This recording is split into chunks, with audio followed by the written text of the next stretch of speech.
शौकिया, कुव्वत फ़ाइला। कुव्वत शौकिया की फिर 2 किस्में हो गई, शहवानिया और गज़बिया। कुव्वत फ़ाइला की फिर 4 किस्में हो गई, जिसमें शौकिया भी उसकी एक किस्म है ना। जब हम कुव्वत मुदरिका की बात करेंगे, मुदरिका की 2 होंगी, हवासे खमसा बातना, हवासे खमसा ज़ाहिरा। हवास खमसा का मतलब है 5, हवासे खमसा बातना कितनी है? 5। हवासे खमसा ज़ाहिरा कितनी है? 5। हवासे खमसा ज़ाहिरा का देखिए यहाँ पे जिक्र नहीं दिख रहा है, लेकिन हवासे खमसा ज़ाहिरा क्या कौन-कौन सा होगा? जल्दी बताइए। वो सेंसरी ऑर्गन्स जो हमारे स्पेशल सेंसेस हैं, आँख, उसी को हम, कान, नाक, हाँ, मुँह। उसी को हम हवासे खमसा ज़ाहिरा कहते हैं। ज़ाहिर सी बात, आँख भी दिख रहा है, नाक भी दिख रहा है ना, सारी चीज़ें दिख रही हैं, टंग भी दिख रहा है, तो ये हवासे खमसा ज़ाहिरा हो। बातना जो छुपी हुई है, मुश्तरिक, मुस्तरफ़ा, हाफ़ज़ा, इसको हम देख नहीं सकते, इसलिए उसको कहते हैं बातिन, छुपा हुआ। बातिन का मतलब होता है छुपा हुआ। अब बात आई कुव्वत हैवानिया की। ज़ाहिर सी बात है, कुव्वत है जो यहाँ पे कुव्वत हैवानिया कह रहा है, उसी को हम सर्कुलेटरी सिस्टम कहते हैं ना। मॉडर्न सर्कुलेटरी सिस्टम कुव्वत हैवानिया, जिसका मरकज कल्ब है ना। इसमें भी क्या हो गया? फ़ाइला, फ़ाइला हमेशा फंक्शन के बारे में आता है, काम करते हुए दिखना चाहिए। फ़ाइला, फ़ाइल कहते हैं ना, जो काम करता है उसको फ़ाइला कहते हैं। वो कुव्वत जिससे कल्ब व शाइन में अनकबात, सिस्टोल डायस्टोल हो रहा है, तो कुव्वत फ़ाइला का काम है। और जिससे इन्फलात नफसानिया पैदा होते हैं, गम, गुस्सा, रंज, खुशी। अब देखिए यहाँ पे कंफ्यूजन क्रिएट हो गया। क्या कंफ्यूजन क्रिएट हो गया? गम, गुस्सा, रंज, खुशी, खौफ, ये सब काम है ब्रेन का, इसको हार्ट से क्या लेना देना है कि नहीं? गम हो, गुस्सा हो, रंज हो, खुशी हो, खौफ हो, हरास हो, जो कुछ भी है ना। किसी पागल आदमी को गम गुस्सा हो सकता है क्या? नहीं हो सकता, उसका ब्रेन सिस्टम काम नहीं कर रहा। ना उसको रंज हो सकता है, ना किसी टाइप की खुशी हो सकती है, मे भी पॉसिबल खौफ होता हो, हरास होता हो। लेकिन यहाँ पे चीज क्या है? अब सवाल आ गया कि गम, गम, गुस्सा, रंज, खुशी किसकी किस्म है? गम, गुस्सा, रंज, खुशी, उसमें दिया हुआ है कुव्वत मुनफैला। कुव्वत मुनफैला, कुव्वत हैवानिया की मुनफैला किस्म। तो आपको याद रखना पड़ेगा कि यूनानी के हिसाब से कुव्वत हैवानिया में इसका जिक्र है, ना कि जिक्र है कुव्वत नफसानिया में, है ना। कुव्वत नफसानिया में इसका जिक्र नहीं है। जबकि मॉडर्न के हिसाब से हम क्या समझते हैं? गम, गुस्सा, रंज, खुशी ब्रेन का काम है। यहाँ पे इसको रखने की वजह क्या हो गई होगी? यहाँ पे इसको रखने की वजह क्या होगी कि गम, गुस्सा, रंज, खुशी जो कुछ भी होता है, उसका डायरेक्ट इफेक्ट हार्ट पे रहता है। इंसान उसको हार्ट से फील करता है। कैसे फील करता है? जब किसी का गम होगा, जब किसी को गुस्सा आएगा, उसका हार्ट बीट बढ़ जाती है तेजी से। गम होगा तो हार्ट बीट कर जाता है। फिर हम यूनानी में कहते हैं कि रूह जो है बातिन की तरफ जा रही है, रूह जो है जाहिर की तरफ जा रही है, अंदर की तरफ जा रही है, बाहर की तरफ जा रही है, धीरे धीरे जा रही है, ज्यादा तेजी से जा रही है। देखिए, रूह, रूह वही ऑक्सीजन, ऑक्सीहोमोग्लोबिन। रूह गुस्सा और खुशी की हालत में बदन के बातिन से जाहिर की तरफ बढ़ती है। ये दिखता है, किसी को गुस्सा होता है या खुशी होती है, तो उसका क्या होता है? ब्लड सर्कुलेशन बढ़ जाता है। किसकी तरफ? पेरिफेरल पार्ट की तरफ। तो उसके भाई रेडनेस दिखाई देने लगती है, चेहरे पे लाल आ जाता है। खुशी होती है तब भी सामने देख के बता सकते हैं बहुत खुश है। क्यों? क्योंकि उसका ब्लड सर्कुलेशन वैसे डायरेक्ट सब पेरिफेरल पार्ट्स की तरफ होने लगता है। ये दिखता है, उसी को कहते हैं हम लोग कि रूह गुस्सा और खुशी की हालत में बदन।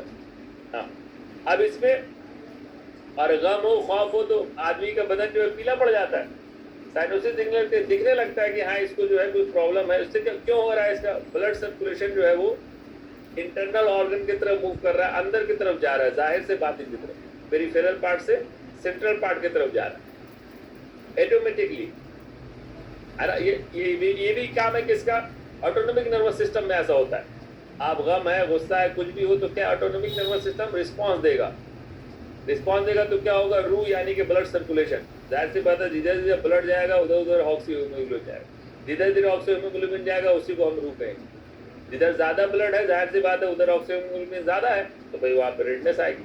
कम है तो पीलापन आएगा। तो गम और रूह और खुशी की हालत में समझाने का मतलब क्या है कि अगर आएगा कि गम, गुस्सा, रंज, खुशी कुव्वत मुनफैला है, कुव्वत फ़ाइला है, कुव्वत नफसानिया है, नन ऑफ द अबव। अब यहाँ पे आपका आंसर बदल जाएगा। अगर सवाल ये हुआ गम, गुस्सा, खुशी कुव्वत मुनफैला है, कुव्वत नफसानिया है ना, और कुव्वत तबैया है, तो आपको क्या आंसर लगाना पड़ेगा? कुव्वत मुनफैला है, जो कि हैवानिया का टाइप है, क्योंकि वही चीज लिखी हुई है।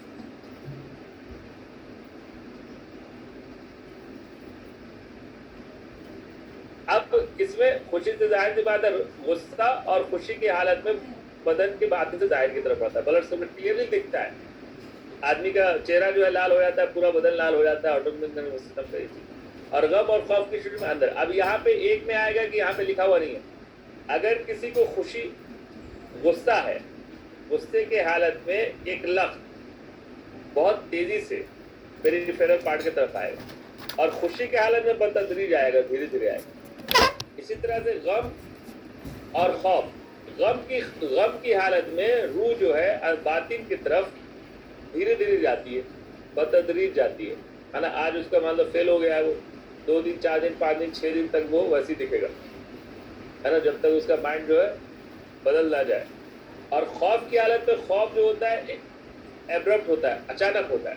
तो खौफ की हालत में क्या होगा, खौफ की हालत में बहुत तेजी से रूह अंदर की तरफ जाएगी, तो जाएगी दोनों में, गुस्से में भी जाएगी और खुशी में भी जाएगी। गुस्से की हालत में बहुत तेजी से एक लफ्ज, खुशी की हालत में धीरे धीरे बाहर की तरफ आएगी। इसी तरह से गम की हालत में धीरे धीरे अंदर की तरफ जाएगी, और जबकि खौफ की हालत में बहुत तेजी से अंदर की तरफ, है ना, एक कंसेप्ट है ना, फाइट एंड फ्लाइट मोड, तो वो क्या तेजी से अंदर की तरफ जाएगी। ये बात हो गई आपकी क़ुव्वत हैवानिया। अब क़ुव्वत तबैया हमको सबको मालूम है, इसका मरकज़ जिक्र है। अब इसमें क़ुव्वत तबैया में 2 क़ुव्वत शामिल है, कौन कौन, शख्सिया और तनासुलिया या नौइया। अफराद के वक्त क़ुव्वत शख्सिया क्या है कि भाई जो भी ग्रोथ हो रहा है, जो कुछ भी हो रहा है, क़ुव्वत शख्सिया में आएगी, तबैया का पार्ट है। और तनासुलिया बकाया नस्ल को आगे बढ़ाने के लिए जो हम ऑफ स्प्रिंग्स पैदा हो रहे हैं, ये बिल्कुल अलग चीज़ है। क़ुव्वत तनासुलिया, क़ुव्वत, मैंने पहले ही बताया था कि रिप्रोडक्टिव सिस्टम काम नहीं कर रहा हो तो सर्वाइवल पॉसिबल है ना, सर्वाइव करता है, बहुत सारे लोग ऐसे हैं।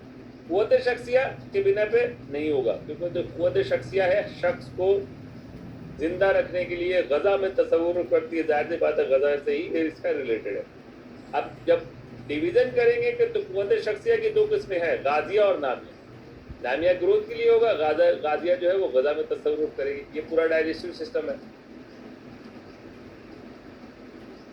ज़ाहिर सी बात है जब क़ुव्वत गाज़िया की बात कर रहे हैं तो गज़ा में तगय्युर व इस्ताहला पैदा करके मेटाबॉलिज्म मुतगज़्ज़ी का जुज़ू बना देती है।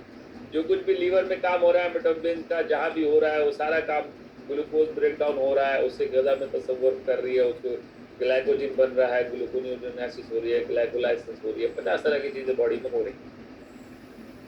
और इसी को यूनानी में कैसे डिफाइन किया, यूनानी में डिफाइन किया कि क़ुव्वत गाज़िया 3 क़ुव्वतों पर मुश्तमिल है। मौसिला, हासिल करना, है ना, हासिल करना जो कुछ भी आप खा रहे हैं, मुलस्सिका, चिपका देना, और क़ुव्वत मुशब्बा, गज़ा को आज़ा के मशाब बना देना। देखिए यहाँ पे जो मुहस्सिला, मुलस्सिका और मुशब्बा है, ये ऑर्गन और सेल दोनों पे फिट होगा।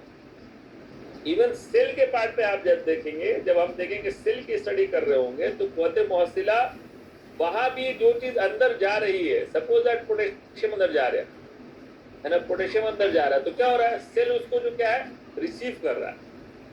अगर एक छोटा सा एग्जाम्पल है, अगर सोडियम पोटेशियम पंप सेल के लेवल पे काम करना बंद कर दे तो क्या पोटेशियम अंदर जा पाएगा?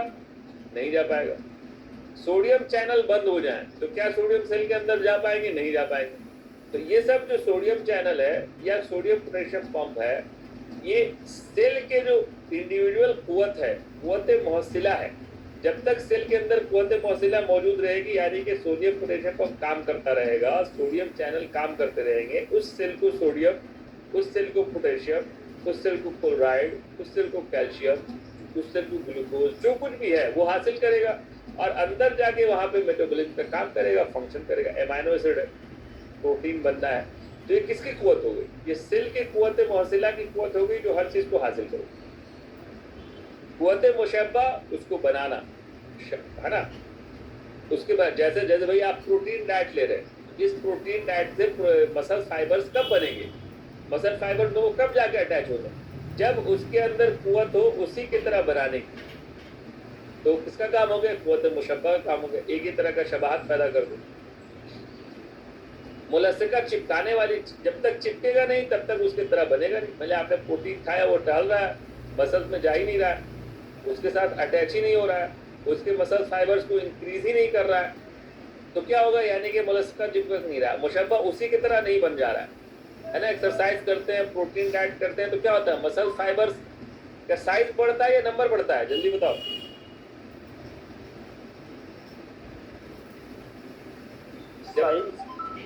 जब हम एक्सरसाइज करते हैं तो मसल फाइबर्स का साइज बढ़ते हैं, नंबर नहीं बढ़ते, नंबर जो कांस्टेंट है। मसल फाइबर्स का साइज इतना ज्यादा बढ़ जाता है कि प्रोटीन दिखने लगता है। एक एक्सरसाइज करने वाला आदमी और एक्सरसाइज नहीं करने वाला आदमी को आप पहचान सकते हैं। तो एक्सरसाइज करने वाले आदमी के साथ क्या हो रहा है, वो जो प्रोटीन डाइट ले रहा है और जो एक्सरसाइज कर रहा है, उसके अंदर जो मसल प्रोटीन बन रहे हैं, वो मसल प्रोटीन कहाँ जा रहे हैं, मसल फाइबर्स में जा रहे हैं, वहां जाके उसके तरह बन रहे हैं और मसल फाइबर्स के साइज को इंक्रीज कर रहे हैं। तो ये सारी कुव्वत मसल में कौन सी है, एक तो उसको हासिल हो रही है, उसको चिपक रही है, उसके तरह की बन जा रही है, तब जो हम गजा हासिल कर रहे हैं। ठीक, अब जाहिर सी बात है, कुव्वत मुहसिला में खलल पैदा होने से हजाल कमजोरी आ जाएगी। आप खा तो रहे हैं, जैसे ये कहते हैं ना, आपने अभी देखी जहन में बात आ गई, बैरिस्टिक सर्जरी जो होती है, बैरिस्टिक सर्जरी का नाम सुने, वो ओबेसिटी को कम करने के लिए होती है। क्या करते हैं इसमें आपके स्टमक को कम कर देते हैं, इंटेस्टाइन को काट देते हैं, क्या होगा। और एक और ये होती है, कोई ऐसी दवा खा रहे हैं कि जो खाना तो खा रहे हैं लेकिन वो एब्जॉर्ब नहीं हो रहा है, पास आउट हो जा रहा है, उतनी जगह नहीं है, इंटेस्टाइन काट दिया तो उतना ऑब्जर्प्शन होगा ही नहीं जितना पहले होता था। क्या हो गया, मुहसिला में खलल पैदा हो गया, वो कहाँ तक नहीं पहुंचा, ऑर्गन तक नहीं पहुंचा, क्या होगा, हजाल पैदा हो जाएगी। एक तो चीज आपने खाया, इनडाइजेशन हो गया, वीकनेस हो जाएगा, पता ना। अगर आपको फूड पॉइजनिंग हो जाए, भाई जो भी आप हासिल किए वो इसको खारिज हो जा रहा है, एब्जॉर्प्शन नहीं हो रहा, वाटर का भी एब्जॉर्प्शन नहीं हो पा रहा है, निकल जा रही है इन्फेक्शन की वजह से, क्या होता है, कमजोरी आने लगती है, तो मुहसिला में खलल हुआ। मोलस्का, इस्तस्का, अब ये सब जो है ना फिक्स बातें हैं। इस्तस्का किसे हुआ था, एसाइटिस। तो एसाइटिस जो है प्रोटीन कितना हो जाएगा तो एसाइटिस कहलाएगा, कितना अमाउंट कितना होना चाहिए, कब हम एसाइटिस कहेंगे। अब मोलस्का जो खा रहे भाई, उसको कह रहे हैं, ये सब एकदम कंप्लीट याद करता है। कुव्वत मुहसिला में खलल पैदा होने से हजाल होता है, कुव्वत मोलस्का में खलल पैदा होने से इस्तस्का होता है, कुव्वत मुशब्बा में खलल पैदा होने से बर्स होता है। ऑब्वियसली बर्स है ना, बर्स यानी कि जैसा स्किन का कलर बनना चाहिए था, मुशब्बा शबाहत, शबाहत मतलब सिमिलर, मुशब्बा बना है शबाहत से, शबाहत का मतलब था सिमिलर। तो जैसे स्किन का कलर बनना चाहिए था, अगर कुव्वत मुशब्बा ठीक काम कर रही है, तो जो कुछ भी आप है वो स्किन का कलर मेलानिन जो है सही बन रहा है, जितना होना चाहिए, ना कम ना ज्यादा। मेलानिन कब ज्यादा बनने लगता है, अब यहाँ पे मेलानिन का जिक्र आ गया। मेलानिन का फॉर्मेशन कब ज्यादा होता है, ये हमें मालूम है कि मेलानिन का फॉर्मेशन हाई सन एक्सपोज में बढ़ जाता है, ज्यादा सन रेज के एक्सपोजर रहेगा गर्मी में, है ना, इसीलिए धूप से बच करके निकलती है लड़कियां। क्या कि अगर क्या होगा, चेहरे जो है काले हो जाएंगे, काले हो जाएंगे यानी कि मेलानिन का प्रोडक्शन बढ़ जाएगा। मेलानिन का प्रोडक्शन बढ़ जाएगा तो भाई कालापन दिखने लगेगा, ये सब लोग जानता है। हाई सन रेज में मेलानिन का प्रोडक्शन क्यों बढ़ता है, ये कौन बताएगा।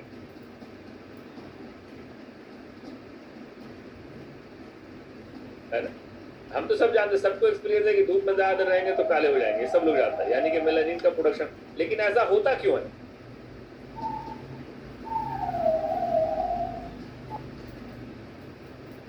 कौन बताएगा। वाई मेलानिन प्रोडक्शन इंक्रीज, या अच्छा चलिए एक और इसको और ज्यादा एक्सप्लोर कर देते हैं। किस चीज को प्रोटेक्ट करने के लिए मेलानिन का प्रोडक्शन बढ़ता है ना, किस चीज को प्रोटेक्ट करने के लिए मेलानिन का प्रोडक्शन बढ़ता है। तो आपको मालूम होना चाहिए कि जिस बॉडी में मेलानिन का प्रोडक्शन ज्यादा होगा, वहाँ स्किन कैंसर के चांसेस मिनिमाइज होते हैं। मेलानिन का प्रोडक्शन बनता है स्किन कैंसर को बचाने के लिए। हमें मालूम होना चाहिए कि हाई सन रेज एक्सपोजर जो होते हैं स्किन कैंसर प्रोड्यूस करते हैं, अल्ट्रावायलेट राइज कंटिन्यू आती रहती है ना, अल्ट्रावायलेट राइज स्किन से आती रहती है, हाई होगा तो स्किन कैंसर बढ़ते हैं। यानी कि ब्लैक पीपल में, अब इससे सवाल क्या बन गया, ब्लैक पीपल में स्किन कैंसर के चांसेस कम होते हैं as comparison to white people. As comparison to white people, black people में स्किन कैंसर के चांसेस कम है। स्किन इसीलिए और जहाँ पे सन रेज ज्यादा होगा तो इसलिए वहाँ मेलानिन ज्यादा चाहिए, इसीलिए अफ्रीकन जो है वो ज्यादा काले, वहाँ पे सन एक्सपोजर ज्यादा, हाई रेज आ रही है, इक्वेटर के पास है, तो भाई उनको बचाना है तो नेचर बॉडी क्या करती है, मेलानिन के प्रोडक्शन को बढ़ा देती है, उससे स्किन कैंसर कम होता है ना। तो इसका एक अपना फायदा है। अब सवाल यह है कि मेलानिन का प्रोडक्शन किस हार्मोन की वजह से होता है। यहाँ पे एक बताने वाली बात यह है कॉमन सेंस में कि जिस आदमी का कलर जो भी है ना, चाहे वो गोरा है चाहे काला है, जो कुछ भी है, वो क्रीम लगाने से गोरा नहीं होगा।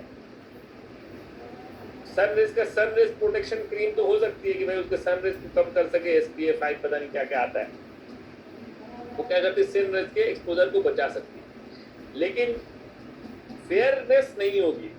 फेयरनेस क्यों नहीं होगी? अगर आप धूप से बहुत ज्यादा बच रहे तो आपके कलर में फर्क आएगा, किसकी वजह से, सन रेज के नहीं आने की वजह से मेलानिन जो है प्रोडक्शन में आपका कम होगा, ये एक अलग चीज होगी। लेकिन मेलानिन के प्रोडक्शन के लिए, नॉर्मल मेलानिन के प्रोडक्शन के लिए जो हमारी जीन काम कर रही है ना, अमीनो एसिड मेलानिन जीन जो काम कर रही है वो क्या है, वो प्रोग्राम्ड है। प्रोग्राम है मतलब जब एक बार फर्टिलाइजेशन हुआ, उसमें जीन का ट्रांसफर हुआ, चाहे फादर की तरफ से हो चाहे मदर की तरफ से हो, अगर कलर फादर की तरफ से आ रहा है या कलर मदर की तरफ से आ रहा है, कहीं से भी आ सकता है, होता है ना, कलर मदर का भी हो सकता है, कलर फादर का भी हो सकता है। अगर वो फादर के कलर वाला जीन लेकर के आया, 6 जीन होते हैं है ना, कलर को डिसाइड करने के लिए, स्किन कलर को डिसाइड करने के लिए बेसिकली 6 जीन मौजूद है क्रोमोसोम में। उस 6 जीन 3 डोमिनेंट होते हैं, 3 रिसेसिव होते हैं। उस कलर को डिसाइड करने के लिए फादर का जीन आ गया, भाई फादर का कलर फेयर है, वो जीन आएगा तो अब उसके अंदर कैपेसिटी नहीं है ज्यादा मेलानिन बनाने की, रिसेसिव में मेलानिन कम बनाएगा, तो वो पूरे लाइफ होल लाइफ उसमें मेलानिन का प्रोडक्शन कम ही रहेगा। मेलानिन का प्रोडक्शन कम रहेगा तो कलर जो क्या रहेगा, फेयर रहेगा। अब किसी का भाई वो है कलर जो है ब्लैक है, किसी मदर का वो जीन आ गया हमारे बॉडी में, अब उसकी डोमिनेंट नेचर है जो मेलानिन बनाएगा। मेलानिन बनाना किसका पार्ट है, एमाइनो एसिड है। किससे बनता है, टायरोसिन से बनता है। टायरोसिन क्या है, एमाइनो एसिड है। इसी टायरोसिन से मेलानिन का फॉर्मेशन होता है। अब ये एमाइनो एसिड कंटिन्यूअसली आपके सेल के स्किन मशीनरी में एक प्रोग्राम है कि वही स्किन हर महीने जो है स्किन का जो है वो हो जाता है, शेड ऑफ हो जाती है स्किन। लेकिन हमारा कलर पता, शेड ऑफ हो जाती है, नई स्किन रहती है, लेकिन हमें पता नहीं चलता। इसलिए नहीं पता चलता है कि वो जो स्किन का कलर बन रहा है वो प्रोग्राम है, वो उतनी ही मेलानिन बनाएगा जितना उसके जीन में शामिल है, जितना बनाने के लिए प्रोग्राम है। अब आप उस पर कोई भी क्रीम लगाएंगे या लगाएंगे तो उसके स्किन कलर पर फर्क नहीं पड़ना है, क्योंकि वो प्रोग्राम है, वो जीन लेकर के आया है, मेलानिन बनाएगा ही। और किस हार्मोन की वजह से बनाएगा, मेलानोसाइट स्टिमुलेटिंग हार्मोन की वजह से बनाएगा। कहाँ से ये मैसेज निकलता रहेगा, ये मैसेज कंटिन्यूअस निकलता रहेगा mid part of the pituitary gland से। अब मिड ऑफ पिट्यूटरी ग्लैंड से ये मैसेज निकल रहा है, इंफॉर्मेशन दे रहा है। क्या इंफॉर्मेशन दे रहा है कि भाई मेलानिन बनाना है। अब इसको ये क्यों नहीं कि आप सब रेज में है या अंदर है घर के, मेलानिन बनाना है। अब मेलानिन कंटिन्यूअस बनने लगेगा। अब इसके आप एक्सटर्नल जो क्रीम लगा रहे हैं इसका क्या फर्क पड़ने वाला है, कोई फर्क नहीं पड़ेगा। सिर्फ ये फर्क पड़ेगा कि भाई आप जब क्रीम लगा रहे हैं तो उस क्रीम की वजह से उसका चेहरा जो है ठीक दिखने लगेगा at the time of function, किसी फंक्शन में जा रहे हैं। SPF लगा रखा है तो भाई सनरेज का है, क्या हो रहा है। लेकिन स्किन कलर के बनाने की जो मशीनरी वो कंटिन्यूअस काम करती रहेगी जो उसके जीन में फीड है, चाहे वो फादर की तरफ से आया हो चाहे वो मदर की तरफ से आया हो, है ना। तो यहाँ पे एक कॉमन बात बताने की जरूरत है कि इसमें बहुत ज्यादा पैसा नहीं खर्च करना है।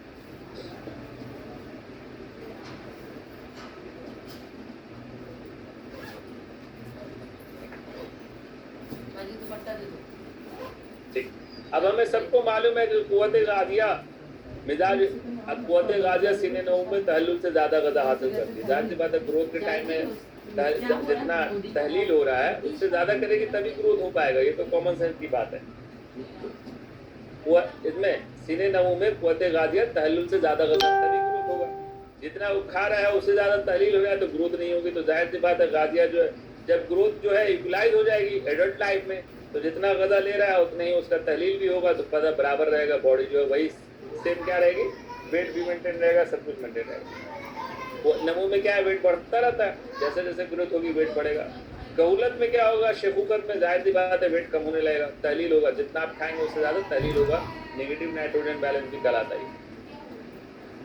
अब कुव्वत गाजिया हमें मालूम है सीने शबाब में सबसे ज्यादा कवी होगी, ये सब तो ये ऐसी बात है, इसको कॉमन सेंस से भी हम याद रख सकते हैं। सीने शबाब में सारी चीजें जो हैं इतदाल पर होती हैं, सीने कहूलत में ज़ईफ हो जाती हैं। सीने नमू में हरारत गरीजिया, ये वही हरारत गरीजिया है जो हम बात करते हैं BMR, बच्चों में BMR ज़्यादा होता है। अभी एक सवाल देख रहा था मैं, उसमें सवाल था कि सीने नमू हो सकती है कितने साल तक हो सकती है, 18 साल तक, 12 साल तक, 30 साल तक, है ना, PSC का क्वेश्चन था। बताओ क्या ना शुएब, क्या है उस क्वेश्चन का आंसर? शुएब नाम है, सुहेल नाम है?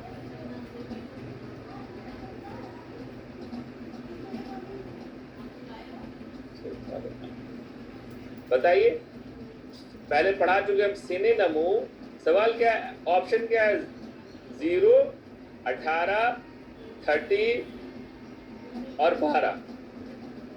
25 था ही नहीं। 18 मॉडर्न के हिसाब से 18 साल तक वो चलता है।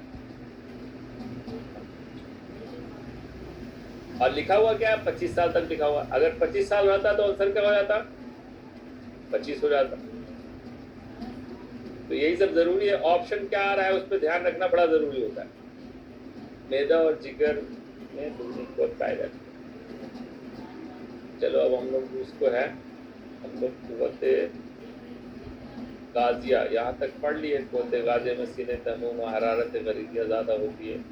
इसके बाद क्या चैप्टर आ रहा है? मैदा और जिगर में कुव्वते गाजिया दूनी पाई जाती है। जाहिर के बाद टाइम हो गया 8:30। अब पढ़ेंगे कल। कहाँ पढ़ेंगे? कुव्वते तबिया का जो है, कुव्वते तबिया कल पढ़ेंगे। 1 घंटा हो गया। कुव्वते तबिया कल जो है, अगर ज़्यादा पढ़ेंगे तो क्या होगा, याद रखना मुश्किल हो जाएगा। बस यही मसला है, चीज़ों को याद रखना मुश्किल हो जाता है, इसलिए थोड़ा थोड़ा पढ़ते रहने से चीज़ें जहन में हमेशा कायम रहती हैं।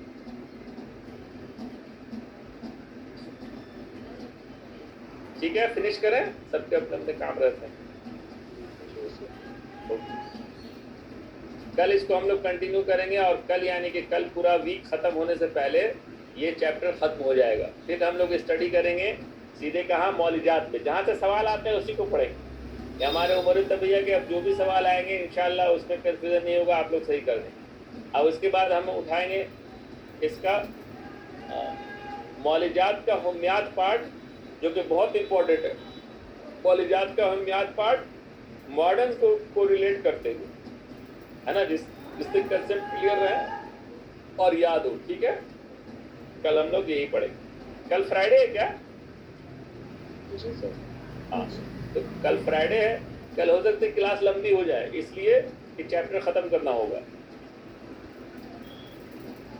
जी ठीक है, चलिए, अल्लाह हाफ़िज़। हाँ। नोट्स कंप्लीट कर लो सबसे पहले।